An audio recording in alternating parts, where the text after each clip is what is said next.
We are going for movie న్యూజిలాండ్లో Telugu cinema అన్నమాట. So వెళ్దామనేసి స్టార్ట్ అయిపోతున్నాము.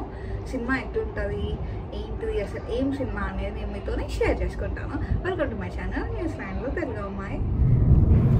మేమైతే స్టార్ట్ అయిపోయాము. ఇప్పుడు టైం ఆల్మోస్ట్ 7 అవుతుంది. 7:30కి మా షో, లైక్ 7:15 షో, కానీ కొంచెం అలా 7:30 అయిపోతుంది కదా, వెళ్ళడానికి ఒక 15 to 20 minutes పడుతుంది. కార్ పార్కింగ్ అదంతా చేసి లోపలికి వెళ్ళడానికి. సో మీకు కూడా కొంచెం ఈవినింగ్ ఎట్లుంటుందో చూపిద్దామనేసి వీడియో అయితే తీశాను. మీకు ఆల్రెడీ అర్థమైపోయి ఉంటుంది మేము సినిమాకి వెళ్తున్నామని. ఆల్మోస్ట్ అందరికీ ఇప్పుడు వచ్చిన మూవీ అదే కదా. సో మేము జాతిరత్నాలు మూవీకి వెళ్తున్నామండి. చాలామంది చెప్పారు చాలా బాగుంది అనేసి. సో నేను వెళ్ళి చూసి ఎట్లుంది రివ్యూ అనేది నేను మీతో షేర్ చేసుకుంటాను అనమాట. సో మేమైతే వచ్చేసాము. ఇది కార్ పార్క్ ప్లేస్. సో ఇక్కడ కార్ పార్కింగ్ చేసి లోపలికి వెళ్ళాలి. ఆల్మోస్ట్ 7:15 అలా అవుతుంది. సో లోపలికి వెళ్ళి సినిమా స్టార్ట్ అయిందో చూసి సినిమా ఎలా ఉంది అనేది మీతో చెప్తాను. అయితే చాలా ఎక్సైటింగ్ ఉన్నా, ఎందుకంటే నార్మల్ ఇండియాలో అంటే సినిమాలు నడుస్తూనే ఉంటాయి.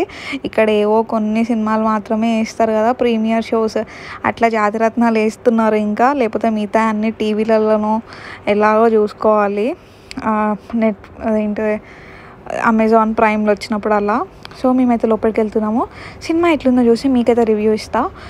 నేనేమంతా సినిమా ఫ్రీకి ఏం కాదండి, ఫుల్ సినిమాలు చూస్తాను అట్లా ఏం లేదు. నాకు కొంచెం కామెడీ సినిమాలు అంటే ఇష్టం. సో ఇది కామెడీ సినిమా అని చెప్పేసి వచ్చినా నేను. సినిమా అయితే చూసి వచ్చాము. చాలా చాలా బాగుంది. అసలు నవ్వుకుంటూనే ఉన్నా నేనైతే. మొత్తం ఆ సినిమా ఉన్నంతసేపు మనం నవ్వుకుంటాం. ఒక కాన్సెప్ట్ అట్లా అని ఏం లేదండి, జస్ట్ అట్లా ఫ్లోలో వెళ్ళిపోతూ ఉంటుంది సినిమా. అండ్ చాలా different type of comedy punches ఇలా ఉంటాయి.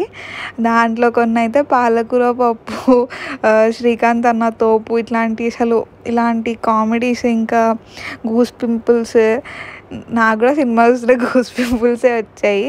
ఇట్లా వింత వింత డైలాగ్స్ ఉన్నాయన్నమాట. సో మనం ఎంజాయ్ చేస్తాము. అండ్ నేనైతే ఇట్లా ఎడిటింగ్ ఇట్లాంటి గురించి ఏం చెప్పలేనండి, ఎందుకంటే నేను అంత సినిమాస్ పర్టికులర్గా ఏం కాదు. జస్ట్ కామెడీ అండ్ మీకు ఆ రిలాక్సేషన్ ఉంటుంది. పెద్దవాళ్ళు చిన్నవాళ్ళు ఎవరైనా వెళ్ళండి సినిమాకి, మీరైతే చాలా ఎంజాయ్ చేస్తారు. అండ్ నవీన్ గారు అండ్ రాహుల్ వీళ్ళు చాలా చాలా బాగా చేశారు. అసలు నేనైతే చాలా ఎంజాయ్ చేశాను మూవీని, అదైతే నేను చెప్తాను. చాలా ఎంజాయ్ చేశాను. అండ్ హీరోయిన్ కూడా చాలా క్యూట్గా చాలా బాగుంది. అసలు ఆమె ఇన్నోసెన్స్ చాలా బాగుందన్నమాట. సో మీరందరూ సినిమా చూసారా? ఒకవేళ మీరు న్యూజిలాండ్లో ఉండి సినిమా చూసారా ఇక్కడే వచ్చి అనేది నా కింద కామెంట్ సెక్షన్లో పెట్టండి. ఇది నా ఫస్ట్ మూవీ రివ్యూ అండి. ఎలా ఉంది అనేది కూడా చెప్పండి. ఇంకా ఫ్యూచర్లో ఏమైనా చేయమంటారా, న్యూజిలాండ్లో ఏమైనా మూవీస్ అయితే కూడా చెప్పండి. అండ్ మేము అలా సినిమా చూసి కొంచెం సేపు బయట తిరిగేసి ఇంటికైతే వచ్చేసాము. సో నేను అందుకే డైరెక్ట్ వీడియో తీయలేకపోయాను, ఎందుకంటే మేము వచ్చేసరికి ఆల్మోస్ట్ 10 అయిపోయింది. సో ఇలా వీడియో అయితే చేశాను. మీకు ఎలా అనిపించిందో కింద కామెంట్ సెక్షన్లో పెట్టండి. Please take care. Bye. See you. Stay tuned for my next video. Thank you.